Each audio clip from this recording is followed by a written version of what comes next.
Hey guys, welcome to the fourth lecture of CRISPR series. If you haven't gone through the first three, I would strongly recommend you to have a look on that. Links are provided in the description box. Please subscribe my channel if you do not want to miss a single lecture of Brush Up Your Concept series. Today we will talk about how to perform CRISPR in your laboratory.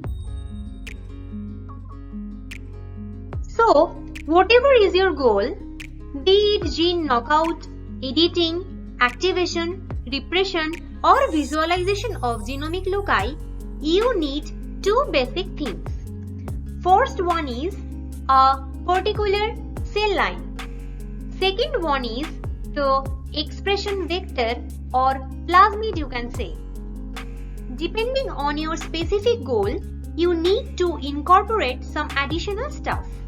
But I am not going to elaborate them. I am talking about the very basic stuff you need to understand before performing CRISPR. You can take the cell line of your interest where you want to perform CRISPR. The plasmid should contain guide RNA or gRNA and Cas9 or Cas sequence. When you have the cell line and plasmid in your hand, you need to transfect your cell. So, transfection is done. Now, you don't know which cells are transfected because you know transfection efficiency can't be 100%. So, how will you know which cells are CRISPR positive?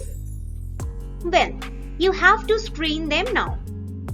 This is not an easy task. You have to screen each and every cell. Indeed, it is a tedious job.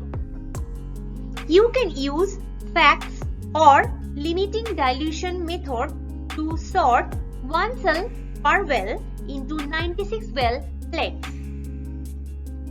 Now, you allow them to propagate. Because you can't do anything with one cell. After some time, when each well of your 96 well plate is confluent enough, that is, it has adequate number of cells, you just split your cells in two 96 well plates. Two plates look identical here. Mark them plate 1 and plate 2. Now from plate 1, extract genomic DNA from every well and run PCR for them.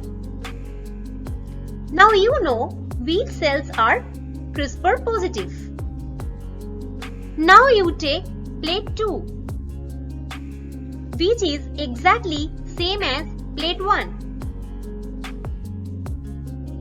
Mark those CRISPR positive wells.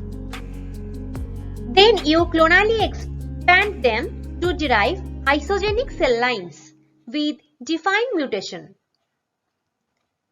Go for a sequencing to double check the mutation. If you liked my lesson, please do like, comment and share my video. Thank you.